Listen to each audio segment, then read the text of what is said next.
Hi friends, last week ஊருக்கு போயிட்டு வந்தனால வத்தல்லாம் கொஞ்சம் ரிலேட்டிவ்ஸ்லாம் கொடுத்தனாலே எங்கள் காலியாகிடுச்சு. ஸோ திரும்ப ரீஃபில் பண்ணுங்க. நானே எங்கள் அம்மா வந்து வத்தல் போடலான்னு சாட்டர்டே மார்னிங் வத்தல் போட ஆரம்பித்தோம். இது பண்ணுறது ரொம்ப ஈஸி ஃப்ரெண்ட்ஸ். எப்படின்னா ஜஸ்ட் இதுக்கு வந்து பார்த்தா பச்சரிசி இருந்தால் போதும். பச்சரிசியை நல்லா வந்து கொஞ்சம் நல்லா வாஷ் பண்ணி வெயிலில் காய வச்சு மிக்சியில் மிஷினில் போட்டு அரைச்சி வச்சுக்கோங்க. ப்ளஸ் கூடவே ஜவரிசியும் வந்து கரைக்கான மிக்சியில் போட்டு அரைச்சி வச்சுக்கோங்க. 1 கிலோ அரிசிக்கு 200 கிராம் ஜவரிசி இருந்தால் போதும். அடுப்பில் அந்த மாதிரி இட்லி குண்டா வச்சு அதை வந்து ஒரு 3/4 பங்கு தண்ணி நல்லா கொதிக்க விடுங்க. நல்லா தண்ணி கொதிக்கும் வரும்போது இந்த அரிசி ஜவரிசியை மிக்ஸ் பண்ணி வச்சுருக்கோம் இல்லையா, அதை வந்து கொஞ்சம் கொஞ்சமாக கட்டி வராத அளவுக்கு கிளறி விட்டே இருங்க. அடிப்புக்கு அளவு கிளறி விட்டே இருங்க. நல்லா கொஞ்சம் கிளறி விட டைமில் பார்த்தீங்கன்னா இந்த பச்சை மிளகாய் அரைச்சி நல்லா பொடியாக நல்லா மாவு மாதிரி பண்ணி அதை மிக்ஸ் பண்ணுங்கள். ப்ளஸ் லெமன் புழிஞ்சு விட்டுக்கோங்க. ஸோ லாஸ்ட்டாக அரைக்கும் போது கொஞ்சம் சீரகத்தை வந்து அப்படியே போட்டு இறக்கி விடுங்க.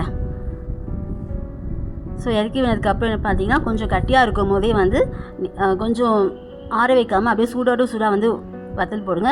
ஏன்னா ஆற வச்சா கட்டி ஆகிடும். அப்புறம் கொஞ்சம் தண்ணி மிக்ஸ் பண்ணி தான் நீங்கள் வந்து டைல்யூட் பண்ணி திரும்ப வத்தல் போடுற மாதிரி இருக்கும்.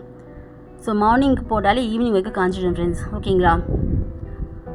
அதுக்கப்புறம் பார்த்தீங்கன்னா பெட்ஸ் வந்து பார்த்தீங்கன்னா நான் வந்து கொஞ்சம் டிவார்மிங்காக நான் வந்து வீட்டில் வந்து ஒரு 6 பெட்ஸ் வளர்க்குறேன்.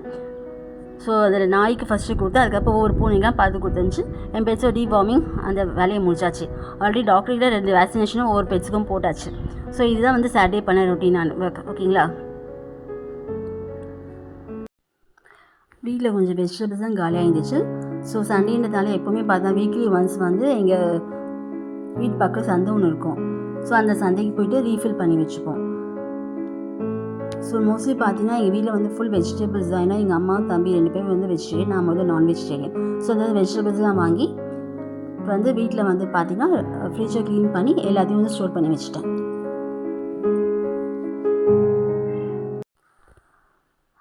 ஸோ இந்த வீக்லி ஒன்ஸ் பார்த்தீங்கன்னா நான் வந்து இஞ்சியும் வந்து ஆனியனும் வந்து பார்த்தீங்கன்னா இந்த மாதிரி தோல் உரிச்சு ஒரு பாட்டிலில் போட்டு ஸ்டோர் பண்ணிப்பேன். ஏன்னா மார்னிங் டைமில் எப்போ குக் பண்ணாலும் பார்த்தீங்கன்னா இந்த இஞ்சி பூண்டு தோல் உரிக்கிறது பெரிய வேலையாக இருக்கும் இல்லையா.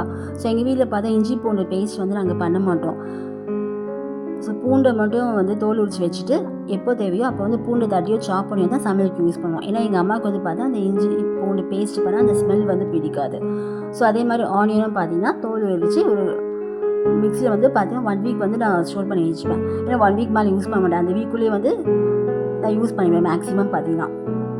ஸோ இதை வந்து அந்த சாட்டர்டேஸ் எப்பயுமே வந்து நான் மேக்ஸிமம் இந்த ஒர்க் தான் பண்ணுவேன். ஸோ இந்த மாதிரி வச்சுட்டா வந்து நம்ம டக்கு சமைக்கும் போது சீக்கிரம் வந்து காய்கறி மட்டும் கட் பண்ணிட்டு நம்ம பூண்டு இஞ்சி தட்டியோ இல்லை ஷாப் பண்ணியோ சமையலுக்கு யூஸ் பண்ணிக்கலாம். ஸோ அக்கா பொண்ணுக்கு வந்து மேரேஜ் வருது. ஸோ அதுக்காக அவளுக்கு கிஃப்ட் வாங்கலான்றதுக்காக ஸோ நான் பாடியில் இருக்க சரணா சில்க்ஸ்க்கு ஷாப்பிங்காக போகலான்னு இருந்தேன். ஸோ எனக்கு ஒரு ஃப்ரெண்டு இருக்காங்க, அவங்களுக்கு இன்ஃபார்ம் பண்ணப்போ அவங்களும் ஜாயின் பண்ண சொன்னாங்க. ஸோ அங்கே பக்கத்தில் இருக்க ஏரியான்றதுனால பார்த்தீங்கன்னா எப்பயுமே வந்து பாண்டியில் இருக்க சிவன் கோயிலுக்கு அடிக்கடி போவேன். ஸோ அன்றைக்கி பிரதோஷன்றதுனால அந்த கோவிலுக்கு ஃபஸ்ட்டு விசிட் பண்ணிவிட்டு அதுக்கப்புறம் ஷாப்பிங் போகலான்னு முடிவு பண்ணினேன்.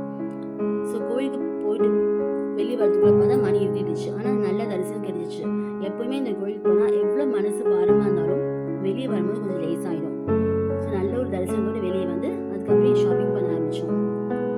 ஸோ எங்கள் அக்கா பொண்ணுக்கு கிஃப்ட் வாங்கிறதுக்காக தான் போனோம். கடைசியில் பார்த்தா எனக்கே நான் ஒரு கிஃப்ட் வாங்கிட்டேன். ஒரு சின்ன ஸ்டட் ஒன்று வாங்கிட்டேன். என் ஃப்ரெண்டும் எங்களுக்கு கலெக்ஷன்ஸை கொஞ்சம் பார்த்து அவங்களும் ஒரு நோட் ஸ்டட் வாங்கியிருந்தாங்க. ஸோ அப்படியே கோல்டு ஷாப்பிங்ஸ் அந்த 4th ஃப்ளோர் ரவுண்ட் அடிச்சுட்டு அதுக்கப்புறம் பார்த்தீங்கன்னா 3rd ஃப்ளோரில் சுடிதார் செக்ஷனுக்கு போனோம். ஸோ அங்கேயும் பார்த்தா ஃபுல்லாக ஒரு ரவுண்ட் அடிச்சுட்டு நானும் என் ஃப்ரெண்டும் ஒரு சில சுடிதார் ஆக்சசரிஸாக வாங்கிட்டு அப்படியே ஒரு சரணா ஸ்டோர் ஃபுல்லாக ஒரு ரவுண்ட் அடிச்சு அங்கேருந்து கிளம்பிட்டோம்.